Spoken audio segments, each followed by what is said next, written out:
আসসালামু আলাইকুম। আজকে আমার খামারে আমি ধূপের ধোঁয়া দেবো আর কি। কারণ ধূপের ধোঁয়াতে মশা বা বিভিন্ন ধরনের যে রোগবালাই এগুলো কিন্তু দূর হয়ে যায়। ধূপের ধোঁয়া হচ্ছে নারকেলের ছোবার উপরে আগুন ধরিয়ে দেওয়ার পর কিন্তু ওখানে ধূপের যে গুঁড়া আছে ওগুলো ছিটে দিলে এক ধরনের গন্ধ বের হয় আর কি, মোমো গন্ধ বের হয়। এটা গ্রাম বাংলায় আগে অনেক প্রচলন ছিল এটা। যাই হোক, এই ধূপের ধোঁয়া দিলে সেখানে মশা থাকে না। মশা না থাকলে কিন্তু মুরগিকে যদি কামড়ায়, মুরগির ছোট বাচ্চা আছে সেগুলোকে কামড়ালো কিন্তু বাচ্চাগুলোকে চোখে বসন্ত বের হয়ে মারা যায়। আর যাই হোক, আমার খামারে কিন্তু এই পর্যন্ত বেশ দুইটা মা মুরগি আছে, তারা দুইটা বাতে বসছে। আর একটা মুরগি কিন্তু কিছুদিন আগেই, আপনারা জানেন, একটা মুরগি কিছুদিন আগেই ছা তুলছে আর কি, বেশ কয়েকটা ছাড় নিয়ে তুলছে। তাই আমার খামারে কিন্তু এখন মোটামুটি অনেকগুলো মুরগি বেড়ে গেছে। তার জন্য আমাকে বাড়তি আরো খেয়াল বা রোগ প্রতিরোধের যে বিষয়টা রয়েছে সেদিকে আরো ভালো করে নজর দিতে হচ্ছে। তো এর জন্য আর কি আমি ধূপের যে সেই ধোঁয়াটা দেওয়ার চেষ্টা করছি। ধোঁয়া দিলে আমার খামারের যে ভাইরাস যদি কোনো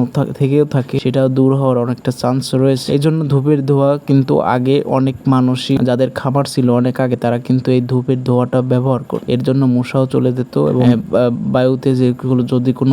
বায়ুতে যদি কোনো ভাইরাসও থাকে সেটাও দূর হয়ে যেত। ইনশাল্লাহ খামারের সবকিছুই ধীরে ধীরে বেড়ে যাচ্ছে। সবকিছু বলতে আমার হাঁসগুলোও আলহামদুলিল্লাহ সুরক্ষিত আছে এবং আমার যে ডিম পাড়া কয়েকটা হাঁস রয়েছে সেগুলো কিন্তু রেগুলার ডিম দিচ্ছে। এর পাশাপাশি আমার মুরগিগুলো ধীরে ধীরে যেসব মুরগি আগে ডেগি ছিল এখন সেগুলো মা মুরগি হয়ে যাচ্ছে।